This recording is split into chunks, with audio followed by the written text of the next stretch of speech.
پاڑا چنار میں ایک اور دلخراش واقعہ۔ 44 لوگ اپنی جان سے ہاتھ دھو بیٹھے۔ تدفین کے بعد غم و غصہ اور احتجاج، دکانیں جلائی گئیں۔ پاڑا چنار کہاں واقع ہے؟ اس کا محل وقوع کیا ہے؟ اس کی اہمیت کیا ہے؟ پاڑا چنار میں کون کون سے قبائل آباد ہیں؟ پاڑا چنار میں فسادات کی تاریخ کیا ہے؟ فسادات کا اصل پس منظر کیا ہے؟ کیا یہ لڑائی خالصتاً مسلک کی ہے یا زمینی جھگڑے بھی اس کی ایک بہت بڑی وجہ ہیں؟ پاڑا چنار میں فسادات کی تاریخ 90 سال پرانی۔ حقیقت کیا ہے؟ جانیے اس ویڈیو میں۔ VLC پوڈ کاسٹ میں ڈاکٹر ناصر بے کے ساتھ آپ کی خدمت میں حاضر ہیں۔ السلام علیکم۔ وطن عزیز میں وقتاً فوقتاً کوئی نہ کوئی ایسا واقعہ ہو جاتا ہے کہ دل بیٹھ جاتا ہے اور انسان سوچنے پر مجبور ہو جاتا ہے کہ پاکستان کی غیور اور بہادر عوام، پاک فوج اور سیکیورٹی فورسز کی جانب سے اپنی جانوں پر کھیل کر امن و امان کے قیام کے لیے کوششیں برس ہا برس سے جاری ہیں، لیکن دہشت گردی کا افریت اور جہالت کے باعث پھیلتی نفرتوں کے بیچ ایسے جڑ پکڑ چکے ہیں کہ آئے روز کوئی نہ کوئی دلخراش واقعہ سامنے آ جاتا ہے۔ تازہ ترین واقعہ خیبر پختونخوا کے قبائلی ضلع کرم میں پیش آیا، جہاں مسافر گاڑیوں کے قافلے پر فائرنگ کے واقعے میں جاں بحق ہونے والوں کی تعداد 44 تک پہنچ گئی ہے، جبکہ 39 زخمیوں میں سے 11 کی حالت نازک بتائی جاتی ہے۔ کرم پولیس کے مطابق 44 ہلاک شدگان کی میتیں پاڑا چنار پہنچا دی گئیں، جس کے بعد ان کی تدفین ہوئی اور تدفین کے بعد فضا سوگوار رہی اور اس کے بعد وہاں پر مظاہرے شروع ہو گئے، احتجاج شروع ہو گئے، دکانیں جلائی گئیں، لوگوں میں غم و غصے کی ایک شدید لہر پائی جاتی ہے، جبکہ 39 زخمیوں میں سے 11 ٹل کے فوجی ہسپتال میں، جبکہ شدید زخمی پشاور منتقل کر دیے گئے ہیں۔ اس کے علاوہ 25 زخمی علی زئی کے ہسپتال اور 3 پاڑا چنار کے ہسپتال میں موجود ہیں۔ ہلاک شدگان اور زخمیوں میں سے اکثریت کا تعلق اہل تشیع سے ہے۔ جمعرات کو لوور کرم کے علاقے مندوری میں قانون نافذ کرنے والے اداروں کی نگرانی میں پشاور سے پاڑا چنار جانے والی 200 گاڑیوں کے قافلے پر متعدد مقامات پر حملہ کیا گیا تھا۔ یہ قافلہ اس سڑک پر سفر کر رہا تھا جسے اکتوبر میں مسافر گاڑیوں پر حملے کے واقعے کے بعد بند کر دیا گیا تھا اور کئی ہفتوں بعد حال ہی میں آمد و رفت کے لیے اسے کھولا گیا تھا۔ جمعرات کو پیش آنے والے واقعے پر اگلے روز نماز جمعہ کے بعد ہزاروں کی تعداد میں جمع لوگوں نے پاڑا چنار کی سڑکوں پر احتجاج کیا۔ لوگوں کے غم و غصے کے باعث حالات کشیدہ رہے۔ BBC کی رپورٹ کے مطابق واقعے میں بچ جانے والے عینی شاہدین کا قبائلی عمائدین اور مقامی صحافیوں سے گفتگو میں کہنا ہے کہ جب قافلہ پاڑا چنار کی حدود میں داخل ہوا تو اندھا دھند فائرنگ شروع ہو گئی، جس میں بھاری ہتھیاروں کا بھی استعمال کیا جا رہا تھا۔ ایسے لگ رہا تھا جیسے آج کوئی بھی نہیں بچے گا۔ قافلے پر 3 مختلف علاقوں میں مورچے لگا کر فائرنگ کی گئی اور کم از کم 14 کلومیٹر کے علاقے میں قافلے پر فائرنگ ہوتی رہی۔ قافلے کی حفاظت پر 6 سیکیورٹی اہلکار مامور تھے، جن میں سے ایک اس اندھا دھند فائرنگ سے زخمی ہو گیا۔ فائرنگ مندوری، بھگن اور اوچت تک کی جاتی رہی۔ عینی شاہدین کا یہ بھی کہنا ہے کہ انہیں یہ معلوم نہیں ہے کہ حملہ آور کیسے آئے اور کیسے حملہ کیا، لیکن وہاں موجود لوگوں کا کہنا تھا کہ حملہ آور فائرنگ کر کے پہاڑوں کی جانب چلے گئے۔ اوچت کا علاقہ پاڑا چنار اور ٹل کے درمیان ہے اور شاہین گل کے مطابق اوچت ٹل سے 24 کلومیٹر دور ہے، جبکہ پاڑا چنار سے کوئی 75 کلومیٹر کے فاصلے پر ہے۔ خیبر پختونخوا حکومت کے ترجمان بیرسٹر سیف نے ضلع کرم میں مسافر گاڑیوں پر حملے کو افسوسناک قرار دیتے ہوئے بتایا ہے کہ پہلے پولیس اہلکاروں پر حملہ کیا گیا اور پھر مسافر قافلے کو دونوں اطراف سے نشانہ بنایا گیا۔ ان کا کہنا ہے کہ وزیر اعلیٰ خیبر پختونخوا علی امین گنڈاپور واقعے کی براہ راست نگرانی کر رہے ہیں اور ضلعی انتظامیہ، ڈی پی او، آر پی او سمیت تمام متعلقہ آفیسر جائے وقوع پر موجود ہیں۔ تفتیش جاری ہے اور واقعے میں ملوث عناصر کو کیفر کردار تک پہنچائیں گے۔ دوسری جانب وفاقی وزیر داخلہ محسن نقوی نے وزیر اعلیٰ خیبر پختونخوا علی امین گنڈاپور سے ٹیلی فونک رابطے میں سیکیورٹی صورتحال پر بات چیت کی ہے اور صوبے میں دہشت گردی کے حملوں پر تشویش کا اظہار کیا ہے۔ وفاقی وزیر داخلہ نے کہا ہے کہ خیبر پختونخوا ملک کا اہم صوبہ ہے، جہاں ضرورت ہوگی مدد کریں گے۔ یہ حالیہ واقعے کی تفصیلات کے بعد میں چاہوں گا یہ کہ اپنی معلومات کے مطابق آپ کو اس علاقے کے محل وقوع کے بارے میں تھوڑا سا بتا دوں، یہاں پر آباد مختلف قبائل کے بارے میں کچھ آگہی دے سکوں تو وہ دے دوں۔ یہاں پر کشیدگی کیوں ہے، اس کی شروعات کب ہوئی، اس کی وجوہات کیا ہیں، ان کے بارے میں بھی جو تفصیلات میرے علم میں ہیں وہ آپ تک ضرور پہنچاؤں۔ سب سے پہلے آپ کو اس ضلع کرم کا محل وقوع بتانا چاہتا ہوں۔ اگر آپ نقشے پر نظر دوڑائیں تو پاکستان کی شمال مغربی سرحد پر واقع ضلع کرم 3 اطراف سے افغانستان جبکہ پاکستان کے ساتھ ایک طرف سے جڑا ہوا ہے۔ اس کے جغرافیے کی وجہ سے ہی کرم کو کسی زمانے میں پیرٹس بیک یعنی طوطے کی چونچ کہا جاتا تھا، کیونکہ اگر یہ پاکستان کا بارڈر ہے، اس طرف پاکستان ہے اور اس طرف افغانستان ہے، تو یہ اس طرح پاکستان کے بارڈر سے ایک چونچ کی طرح آگے نکلا ہوا ہے اور اس کے تینوں اطراف افغانستان اور صرف ایک راستہ پاکستان سے جاتا ہے۔ جبکہ کرم کا لفظ دریائے کرم سے منسوب ہے جو ضلع کے اطراف سے گزرتا ہے۔ یہ ضلع 3 حصوں میں تقسیم ہے، یعنی اپر کرم اور سینٹرل اور لوور کرم۔ اس علاقے کو کوہ سفید کے بلند و بالا پہاڑی سلسلہ افغانستان سے جدا کرتا ہے جو تقریباً سارا سال برف سے ڈھکا رہتا ہے۔ پاڑا چنار غالباً اس کا مطلب ہوتا ہے چناروں کے نیچے، جو جب لوگ بیٹھتے ہیں تو یا اکٹھے ہوتے ہیں تو پاڑا چنار شاید غالباً اس کو کہا جاتا ہے۔ چناروں کے درخت بہت خوبصورت اور حسین۔ تو پاڑا چنار پاکستان کے دیگر علاقوں سے صرف ایک سڑک کے راستے جڑا ہوا ہے جو لوور کرم میں سدہ کے علاقے سے گزرتی ہے۔ سدہ سنی اکثریتی آبادی پر مشتمل ہے۔ ضلع کرم افغانستان کے دارالحکومت کابل کے قریب ترین پاکستانی شہر ہونے کے ساتھ ساتھ افغانستان میں خوست، پکتیا، لوگر اور ننگرہار جیسے صوبوں کی سرحد پر بھی واقع ہے جو شیعہ مخالف شدت پسند تنظیموں، داعش اور تحریک طالبان کا گڑھ ہیں۔ اسی وجہ سے افغانستان میں سوویت یونین کے خلاف جنگ کے دوران اس ضلع کی اسٹریٹجک اہمیت میں اضافہ ہوا اور آج تک سیکیورٹی فورسز یہاں پوری دل جمعی سے اپنے فرائض سر انجام دے رہی ہیں، مگر علاقہ فرقہ وارانہ فسادات کی آگ میں سلگتا رہتا ہے۔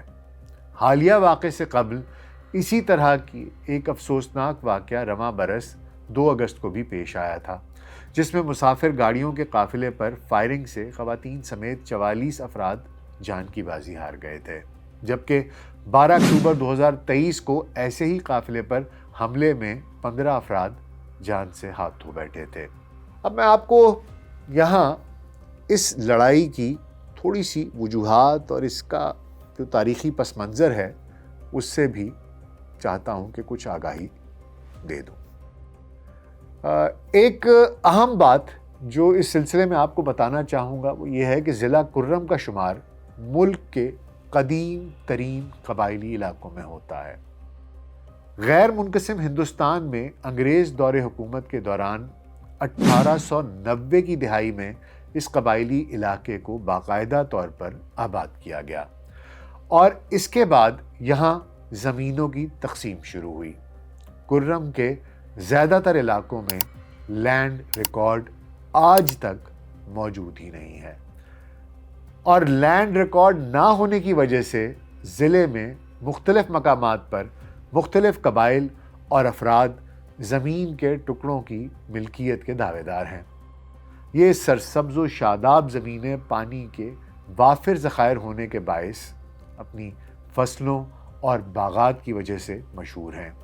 فصلوں میں چاول، سبزیاں، میوہ جات، ان کو خصوصی شہرت حاصل ہے۔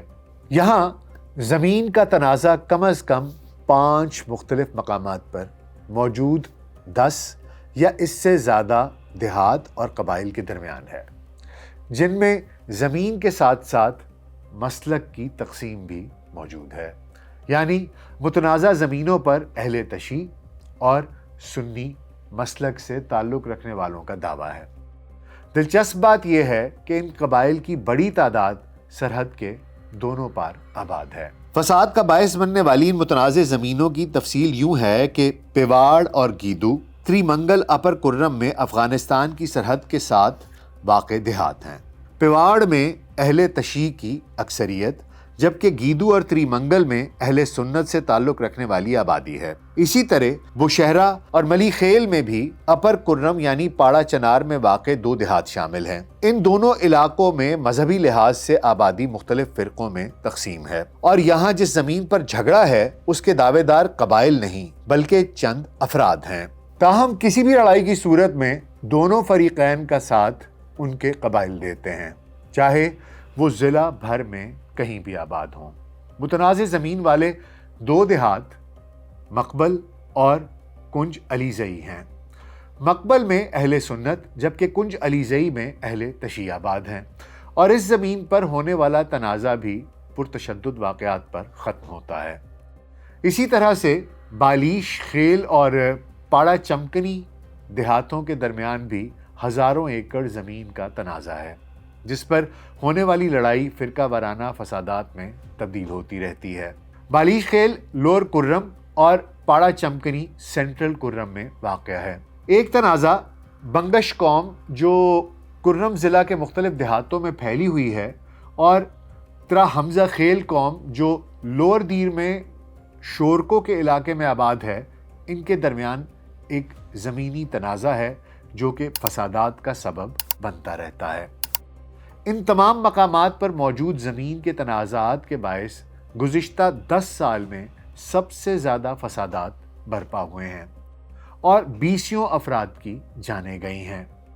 جن زمینوں پر تنازعات موجود ہیں وہاں صرف فصلوں کا کھیل نہیں ہے، بلکہ ہزاروں ایکڑ پر پھیلی ان متنازع زمینوں میں قیمتی معدنیات بھی پائی جاتی ہیں۔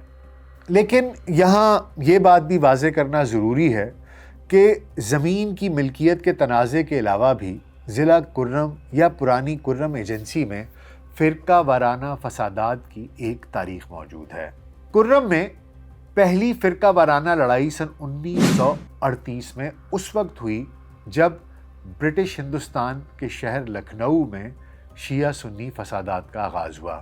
یہاں دوسرا بڑا فرقہ وارانہ واقعہ سن 1966 میں سدا کے ایک ماتمی جلوس کے دوران ہوا۔ سن 1971 میں جامع مسجد پاڑا چنار کے مینار کی تعمیر تیسرے بڑے فرقہ وارانہ فسادات کی وجہ بنی، جبکہ سن 1977 میں جامع مسجد پاڑا چنار کے مؤذن پر قاتلانہ حملے کے بعد فسادات پھوٹ پڑے۔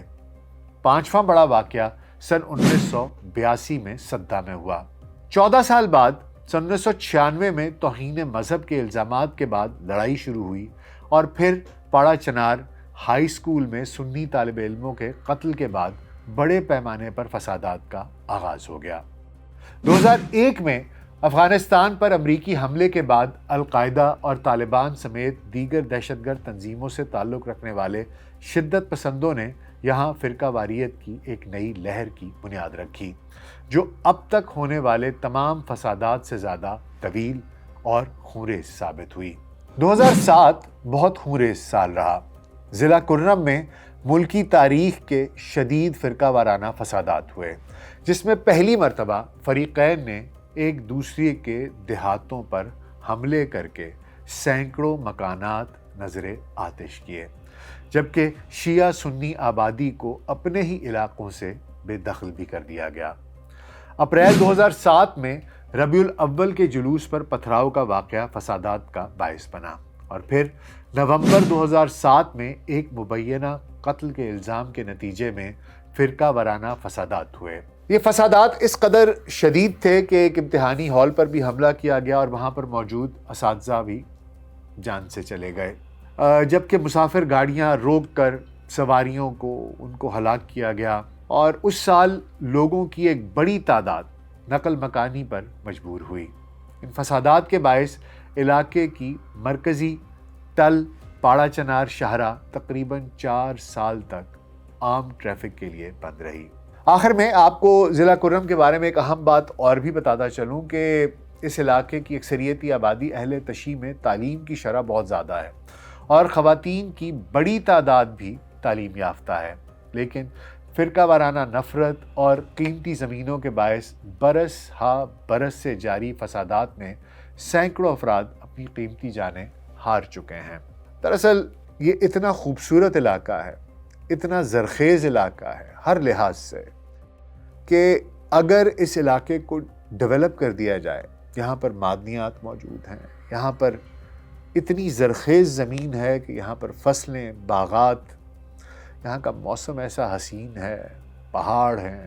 اللہ سبحانہ تعالیٰ نے لیکن اتفاق نہیں دیا۔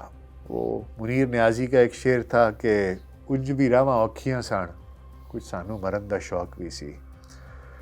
تو بس کچھ یہ ہے کہ یہ معاملات تھوڑے ویسے بھی الجھے ہوئے ہیں، اور کچھ ہمیں خود بھی مرنے کا شوق ہے۔ ہم خود بھی نہیں چاہتے کہ معاملات درست ہوں۔ اگر ہمارے لوگ اپنی کم علمی کی وجہ سے یہ جو حرکتیں کرتے ہیں، کاش کہ ہم یہ سمجھ سکیں کہ ہماری اصل طاقت ہمارا اتحاد ہے۔ ہم جب تک اکٹھے رہیں گے ہر چیز ہمیں مل جائے گی۔ یہ چھوٹے چھوٹے تنازع ہیں زمینوں کے، کاش کہ ہم یہ سمجھ جائیں کہ زمینیں بہت چھوٹی ہیں، جو ہم شیئر کرتے ہیں، جو ہمارا آپس میں رشتہ ہے، وہ ان سب سے بہت قیمتی ہے۔ جیسا کہ میں نے آپ کو بتایا کہ یہ پہلا واقعہ ہوا، تقریباً 90 سال 100 سال پرانا یہ تنازع ہے، اور ایسے تنازعات ان کو مینیج کیا جاتا ہے، چاہے ہمارے پولیٹیکل طریقے سے ہو، چاہے بات چیت ہو، نیگوسیشنز ہوں۔